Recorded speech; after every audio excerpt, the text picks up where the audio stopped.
यो संविधानले एउटा कुरा मान्यो, एउटा वस्तुको यथार्थलाई मान्यो। त्यो के हो भने मुलुक बहुजातीय छ, बहुभाषिक छ, बहुधार्मिक छ, बहुसांस्कृतिक छ र क्षेत्रीय विविधता समेत भएको छ। यस्तो मुलुक छ हाम्रो मुलुक भन्ने कुरालाई मान्यो। तर त्यो विविधतालाई राज्यको स्ट्रक्चरभित्र, संरचनाभित्र कहाँ प्रतिबिम्बित गर्यो त? यो संविधानले त पहिचानलाई त निषेधै गरेको छ। पहिचानको प पनि उच्चारण गर्न यसले चाहिँ नि मान्दैन। मगरात भन्यो भने त्यो अपराध हो भन्छ, किराँत भन्यो भने त्यो मगरात हो भन्छ, लिम्बुवान भन्यो भने त्यो अपराध हो भन्छ, थरवार्ड भन्यो भने त्यो अपराध हो भन्छ, हैन? तमुवान भन्यो भने त्यो अपराध हो भन्छ, हैन? नेपाल मण्डल वा नेपा वा नेवा प्रदेशको कुरा गर्न त्यो अपराध हुन्छ, तामसालिङको कुरा गर्न अपराध हुन्छ, तराई मधेस प्रदेशको कुरा गर्न अपराध हुन्छ। अनि उता पश्चिमतिर गएपछि सुदूरपश्चिम भनौँ वा त्यसलाई गौरा प्रदेश भनौँ वा त्यसलाई खप्तड प्रदेश भनौँ, हैन? त्यो त्यहाँका जनताहरूको एउटा चाहिँ के भन्दाखेरि आफूलाई कुन पहिचानबाट चिनाउने भन्ने अधिकार हो, त्यसलाई हामीले सम्मान गर्नुपर्छ। सुदूरपश्चिमै भन्नुहुन्छ भने त्यहाँका जनताहरूको भावनालाई हामीले सम्मान गर्नुपर्छ।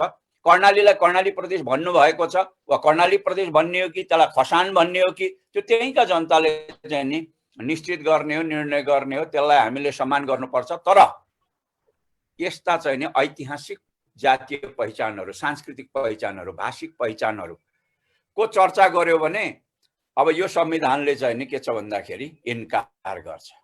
अथवा यो संविधान निर्माताहरू, अहिलेका शासकहरू त्यसलाई चाहिँ नि जातिवाद देख्दछन्, त्यसलाई साम्प्रदायिकता देख्दछन्, त्यसलाई विखण्डनवाद देख्दछन्, त्यसले चाहिँ हिंसा निम्त्याउने भन्ठान्छन्।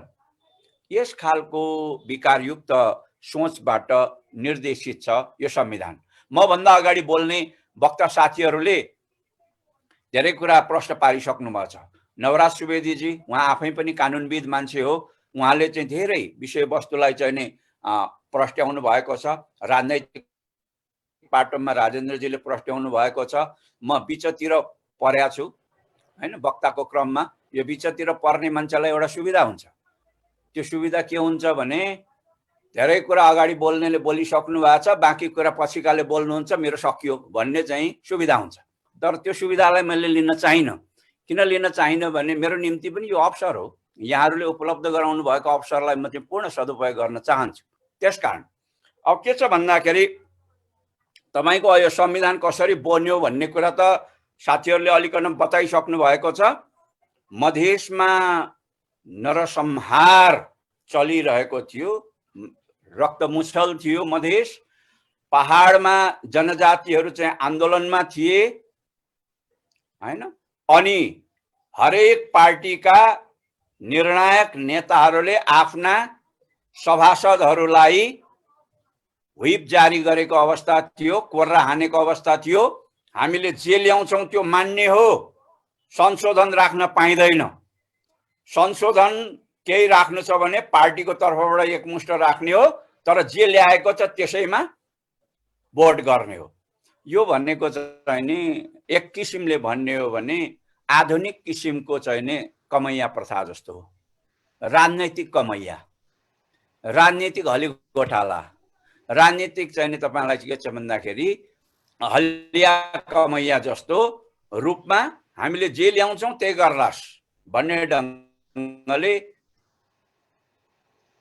जनता, सार्वभौम जनताका प्रतिनिधिहरूलाई विवेक, जनताको भावना अनुसार चाहिँ मतदान गर्नबाट वञ्चित गरिकन जारी गरिएको संविधान हो। बालुवाटारमा चाहिँ केही नेताहरू बसेर तयार गरेर जारी गरिएको संविधान हो। त्यसले गर्दाखेरिमा पनि यसले जनताको भावनालाई बोक्न सकेको छैन। जस्तो धर्मनिरपेक्ष राज्य भन्ने लेख्यो परिभाषामा, धर्मनिरपेक्षता भन्नाले हैन सनातनदेखि चलिआएको चाहिँ नि हैन धार्मिक स्वतन्त्रतालाई प्रयोग गर्न पाउने हक अरे बाबा, राज्यलाई पनि के को धार्मिक स्वतन्त्रता चाहियो हैन? धर्मनिरपेक्ष राज्य भनेको त सबै धर्मलाई चाहिँ संरक्षण गर्ने, सम्मान गर्ने, सबै धर्मावलम्बीहरूको साझा राज्य भन्या न हो। अनि त्यसलाई चाहिँ घुमाई फिराई फेरि चाहिँ नि सनातन धर्मावलम्बीहरूको चाहिँ मात्रै राज्य हो भन्ने अर्थ दिने गरी, अर्थबोध हुने गरी त्यस्ता परिभाषा, स्पष्टीकरण खण्ड चाहिँ थप्न मिल्छ? मिल्दैन। राष्ट्रिय जनावर गैंडा बनाऊ भन्ने पनि प्रस्ताव थियो, अरू धेरै प्रस्तावहरू थिए, अथवा राष्ट्रिय जनावरै उल्लेख नगर्न पनि सकिन्थ्यो, गाईलाई बनाइयो। कुनै धर्म संस्कृतिको अत्यन्तै आदर्श जनावर, पूज्य जनावर, त्यसलाई सबैले सम्मान गर्नुपर्छ, तर अरू कसैले पनि त्यसलाई पूजै गर्नुपर्छ भनेर बाध्य गराउनु त भएन नि। अब यस खालको सांस्कृतिक अतिक्रमण हुने खालको व्यवस्थाहरू चाहिँ नि राखियो। संविधानको धारा 6 मा सरकारी कामकाजको भाषाको व्यवस्था छ। त्यसको चाहिँ नि धारा 6 को चाहिँ नि तपाईलाई 2, 3 तिर गएर तपाईले हेर्नुभयो भने त्यहाँ प्रष्ट रूपमा भाषिक विभेद चाहिँ देखा पर्दछ हैन। अब यस खालका चाहिँ नि भाषामाथि चाहिँ नि विभेद हुने, मान्छेको मातृभाषा भनेको चाहिँ नि उसको आमाबाट ज्ञान प्राप्त गर्ने चाहिँ नि सर्वप्रमुख चाहिँ नि माध्यम हो। तपाईलाई त्यो भाषामाथि के को ईर्ष्या अथवा के को चाहिँ नि तपाईलाई त्यत्रो चाहिँ नि खतरा महसुस गर्नुपर्ने र बन्देल लाउनु पर्ने हैन, त्यो विभेद। त्यसपछि तपाईलाई पहिचानलाई पूर्ण निषेध गर्ने कुरा त छँदै छ। त्यही संविधान सभाको, पहिलो संविधान सभाको राज्यको पुनर्संरचना तथा राज्य शक्तिको बाँडफाँड समितिले 2 वर्ष गृह कार्य गरेर जारी गरेको प्रतिवेदन ल्याएको प्रतिवेदन, जसले चाहिँ नि पहिचानका आधारमा चाहिँ प्रदेशहरूको चाहिँ नि नामाङ्कन गरौँ भने हो। त्यो नामाङ्कन गर्ने कुरालाई विकृत ढङ्गले चाहिँ व्याख्या गर्दै भयावह बनाइयो। यो त जातीय राज्य हुन लाग्यो भनेर। जातीय राज्य र तपाईलाई चाहिँ के भने लोकतान्त्रिक राज्य, लोक कल्याणकारी राज्यको बीचमा पनि भेद नगरेर घालमोल पारेर चाहिँ अन्यल सृजना गर्ने चाहिँ नि चेष्टा गरियो र त्यसलाई निषेध गरियो हैन। तपाईलाई त्यो त इतिहासमा थिए। पल्लो किराँत, माझ किराँत, ओल्लो किराँत भन्ने त राणा शासनको बेलासम्म 19 सालको संविधान आउनभन्दा अगाडिसम्म त्यो प्रशासनिक विभाजन थियो। लिम्बुवानको कुरा तपाईलाई चाहिँ इतिहासदेखि थियो, किराँतको कुरा थियो, ताम्सालिङको कुरा थियो। नेपाल मण्डल तपाईलाई चाहिँ के छ भन्दाखेरि गोर्खाली फौजले चाहिँ नि काठमाडौँ उपत्यका जित्नुभन्दा अगाडिसम्म थियो नेपाल मण्डल। त्यस्तै गरेर मगरात पृथ्वीनारायण शाहले दिव्य उपदेश लेखेको हो भने पृथ्वीनारायण शाहले नै भनेका छन् मगरातको राजा मै हुँ। मगरात त रहेछ नि त इतिहासको कुनै कालखण्डमा नेपालको कुनै भूभागमा चाहिँ मगरात रहेछ नि। त्यो तमुवान हैन, त्यो तपाईलाई चाहिँ ताम्सालिङ अथवा त्यो थरुहट हैन। अब यी चीजहरू उल्लेख हुँदा तपाईलाई चाहिँ नि त्यो चाहिँ नि विखण्डनकारी हुने, त्यो चाहिँ नि जातीय राज्य हुने यस्ता अपव्याख्याहरू समेत गरेर जनतालाई चाहिँ नि भ्रम दिने कोसिस गरियो, नामाङ्कनको कुरा समेत नमान्ने। अब स्वायत्त क्षेत्र प्रदेश हैन, अब जस्तो भन्नुहोस् प्रदेशको चाहिँ नि तहमा कुनै जनसङ्ख्यालाई यदि राज्यको कुनै एउटा चाहिँ नि अनुभूति गराउन सकिँदैन, त्यस्तो संरचना दिन सकिँदैन भने स्वायत्त क्षेत्र, संरक्षित क्षेत्र, विशेष क्षेत्र दिने भनियो। यो सबै चिज त तपाईलाई एक त त्यो समितिले नै ल्याएको थियो, संविधान सभाकै सम्पत्तिको रूपमा त्यो थियो। अर्को त्यो संविधान त्यो चाहिँ नि के भन्दाखेरि संविधान सभाले ल्याएको प्रतिवेदनलाई ओन गरेछ पछिल्लो दोस्रो संविधान सभाले, त्यसलाई आत्मसात गर्ने, त्यसको स्वामित्व ग्रहण गर्ने भनेर प्रस्ताव पास गरेछ। अब पछिल्लो बेलामा आएर तपाईलाई आयोगले राज्यको पुनर्संरचना सम्बन्धी उच्च स्तरीय सुझाव आयोगले दिएको प्रतिवेदनलाई पनि अस्वीकार गरियो र नामाङ्कन गर्ने सवालमा समेत तपाईलाई हैन अब लिम्बुवान भन्दा त्यो चाहिँ नि जातीय राज्य हुने भनियो, यस्तो हल्ला फिजाइयो। त्यस्तै गरेर किराँत, शेर्पालुङ अथवा तामसालिङ, नेपा अथवा नेपाल मण्डल वा नेवा प्रदेश अथवा तपाईलाई चाहिँ नि तमुवान, मगरा, थरुहट हैन मधेस अथवा चाहिँ नि खसान अथवा कर्णाली, यस्तो नामाकरण चाहिँ नि त्यहाँका आदिवासी जनजातिहरूको ऐतिहासिक थाकथलो, उनीहरूको भाषा संस्कृति जहाँ जन्मियो, जहाँ हुर्कियो, सभ्यता जहाँ जन्मियो, जहाँ हुर्कियो, जुन कुराको अस्तित्व हिजो अस्तिसम्म थियो, पञ्चायतको खास गरी 19 सालको संविधान आउनभन्दा अगाडिसम्म थियो, वा गोर्खाली फौजले चाहिँ तपाईलाई चाहिँ विजय अभियानलाई अगाडि बढाउनुभन्दा अगाडिसम्म थियो, ती त्यहाँका जनताहरूलाई चाहिँ उनको सांस्कृतिक पहिचान दिउँ भन्दाखेरि त्यो चाहिँ नि स्वीकार गरिएन। अब स्वायत्त क्षेत्र, संरक्षित क्षेत्र, विशेष क्षेत्रलाई यो संविधानले सांस्कृतिक चाहिँ नि क्षेत्रको रूपमा चाहिँ नि उल्लेख गरेको छ, एक ठाउँमा उल्लेख गरेको छ, तर त्यही सांस्कृतिक क्षेत्र पनि निर्धारण गरेको चाहिँ अवस्था छैन। अब संघीयताको सन्दर्भमा बिल्कुल विकृत किसिमले संघीयतालाई चाहिँ प्रस्तुत गरिएको छ र यो संघीयता वास्तवमा मधेस आन्दोलनबाट चाहिँ तपाईलाई चाहिँ के छ भन्दाखेरि गरिएको सम्झौताले ल्याएको चाहिँ संघीयता हो। तर आन्दोलनकारी जनताहरूको, आदिवासी जनजाति हैन, मधेसी, अब कर्णालीवासी, खसानवासी, खस जाति, यो सबैले चाहिँ नि चाहेको जस्तो किसिमको संघीयतालाई यसले स्थान दिएन। यो संविधानले एउटा भौगोलिक चाहिँ प्रशासनिक खालको चाहिँ नि इकाइहरू चाहिँ बनायो।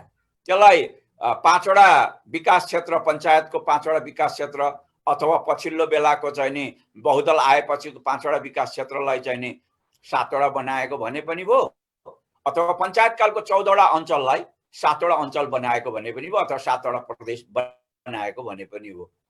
यसले पहिचानलाई पनि प्रतिनिधित्व गर्दैन, यसले अरू कुनै चाहिँ नि अब उसलाई प्रतिनिधित्व गर्दैन। एक कुरा।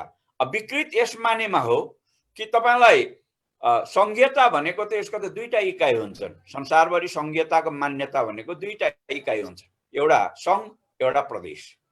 र त्यसको मान्यता के मान्यतामा यो दुईटा इकाइ हुन्छन् भने सङ्घ भनेको शेयर्ड रुल, प्रदेश भनेको चाहिँ नि तपाईलाई स्वायत्त शासन भएको हैन, अटोनोमी भएको चाहिँ इकाइ हैन, अटोनोमी र शेयर्ड रुल अथवा साझा राज्य, साझा शासन र स्वायत्ततायुक्त शासन, यो मान्यता हो संघीयताको। अब यहाँ त चाहिँ तीनवटा इकाइ भनिदिया छ तपाईलाई हैन। संघीयताका इकाइ भनेर चाहिँ सङ्घ, प्रदेश र स्थानीय तह भनिदिया छ। स्थानीय तह जहिले पनि संघीय चाहिँ शासन व्यवस्थामा प्रदेशको कार्यक्षेत्र हुन्छ, प्रदेशको कार्यक्षेत्र हुन्छ। स्थानीय तहलाई प्रदेशको कार्यक्षेत्रभित्र ल्याउन भनेर चाहिँ हामीले कुरा गर्दा ल यिनीहरूले त स्थानीय तहको अधिकार खोज्न चाहिँ खोजे, यो किसिमको चाहिँ तपाईलाई एउटा भ्रम चाहिँ फिजाउने कुरा गरियो। हामीले स्थानीय तहको अधिकार खोज्ने कुरा गरेको होइन, स्थानीय तहलाई अझै अधिकार सम्पन्न बनाऊ, तर त्यो हो कार्यक्षेत्र प्रदेशको। यो सिद्धान्त संगत कुरा हो, संघीयताको मान्यता संगत कुरा हो तपाईलाई। त्यस कारणले गर्दाखेरि यो खालको विकृत ढाँचा एकातिर गरिएको छ र स्थानीय तहलाई चाहिँ नि सङ्घले नियन्त्रण गर्ने। अहिले स्थानीय तहले चाहिँ कुनै किसिमको चाहिँ नि आफ्नो चाहिँ नीति निर्माण गर्न खोज्यो, ऐन कानुन बनाउन खोज्यो भने त्यो अधिकार दिएको छ संविधानले। त्यो बनाउन खोज्यो भने यता चाहिँ तपाईलाई संघीय चाहिँ मन्त्रालय त्यसले चाहिँ के छ भन्दाखेरि चिठी पठाउँछ, चिठी काट्छ, खबरदार त्यो नगर्नुस् भन्छ। यस किसिमले सबै अधिकार चाहिँ नि सङ्घमा चाहिँ केन्द्रित गरेर राख्ने मनोविज्ञानले, मानसिकताले त्यहाँ काम गरेको हुँदा यो विकृत छ। अर्को कुरा, तपाईलाई साझा सूचीको नाममा प्रदेशलाई पनि सङ्घले कन्ट्रोल गरेको छ। एउटा त स्थानीय तह, प्रदेश र संघीयताको बिचमा साझा सूची भनिदियो, अधिकारको साझा सूची भनिदियो। अर्को चाहिँ प्रदेश र सङ्घको बिचमा साझा सूची भनिदियो। अनि यो साझा सूचीको आधारमा चाहिँ के छ भन्दाखेरि अधिकारको डुप्लिकेसन गरेर सङ्घले चाहिँ नि प्रदेश र स्थानीय तहलाई चाहिँ नि कन्ट्रोल गर्ने, नियन्त्रण गर्ने र काम गर्न नदिने, हस्तक्षेप गर्ने, यो खालको विकारको चाहिँ नि शिकार भएको छ अहिलेको संघीयता। यो विकारको शिकार भएको संघीयता अन्तर्गत चाहिँ नि प्रदेशहरू निरीह छन्।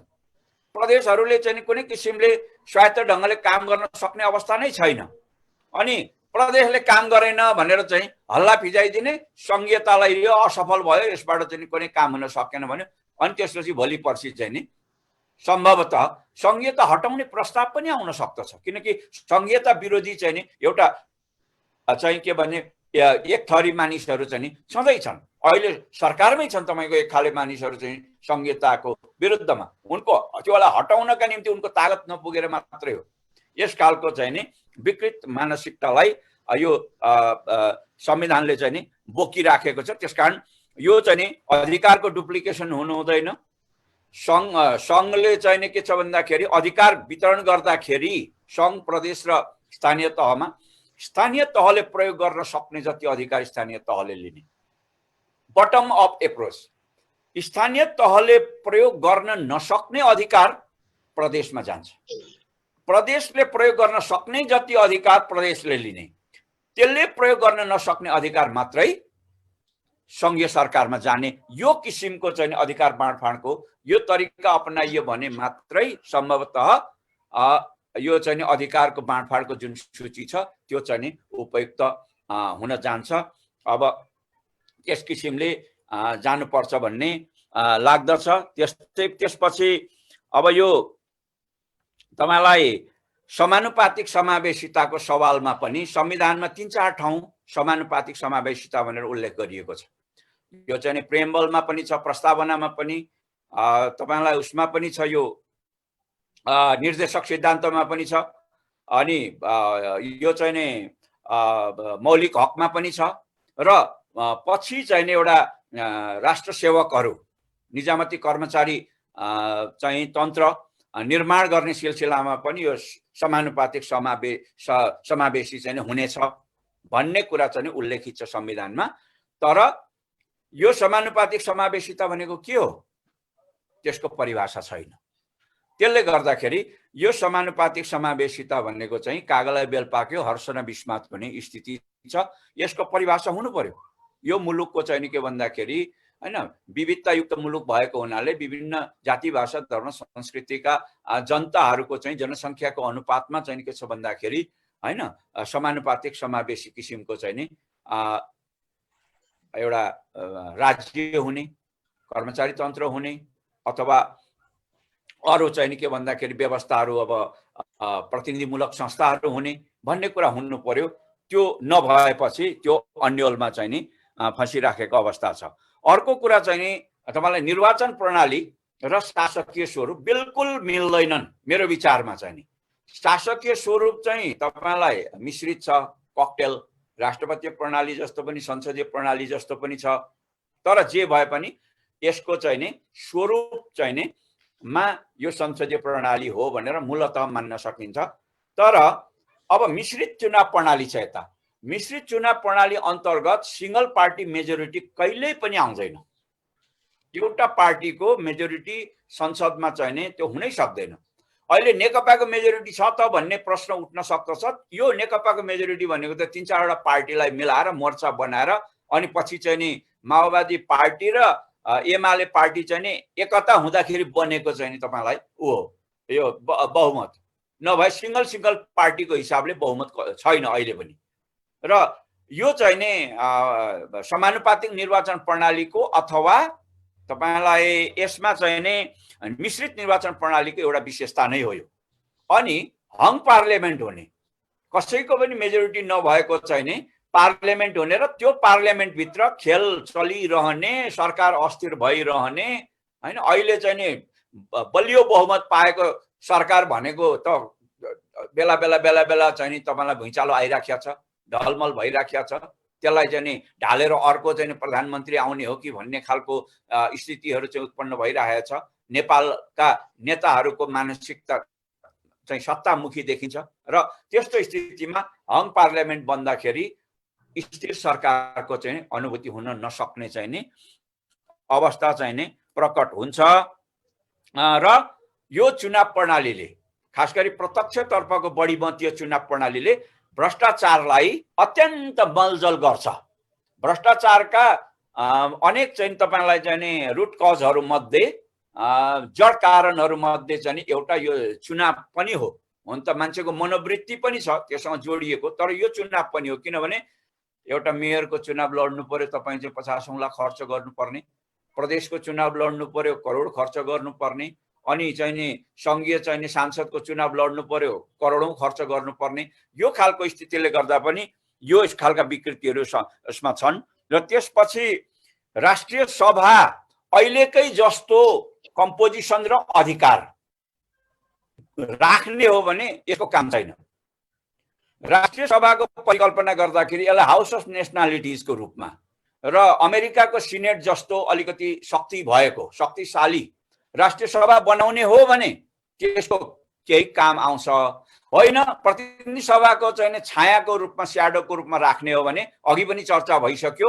अनि प्रतिनिधि सभामा चुनाव हारेका मान्छेहरूलाई लगेर त्यहाँ चाहिँ जागिर खुवाउने जस्तो चाहिँ थलोमा त्यो रूपान्तरित हुन्छ र स्वाभाविक हिसाबले त्यसको कुनै प्रभावकारिता हुँदैन, कुनै मर्यादा हुँदैन, इज्जत हुँदैन, भूमिका हुँदैन। यस्तो खालको राष्ट्रिय सभाको आवश्यकता छैन। संघीयतामा देश गएपछि चाहिँ खर्च बर्च पुर्याउन नसकिने भयो बाफ्रे बाफ भनेर चाहिँ संघीयताका विरोध गर्ने तत्त्वहरू पनि छन्। अनि त्यस खालका तत्त्वहरूले हेर्नु पर्यो नि त यो राष्ट्रिय सभा किन चाहियो। यदि यसलाई चाहिँ फरक भूमिका फरक चाहिँ प्रभावकारी नबनाउने हो भने किन चाहियो राष्ट्रिय सभा हैन। अनि त्यो जिल्ला विकास समिति किन चाहियो, अनि किन चाहियो संघीय चाहिँ संसदको चाहिँ यति ठुलो चाहिँ भारी भरकम संख्या।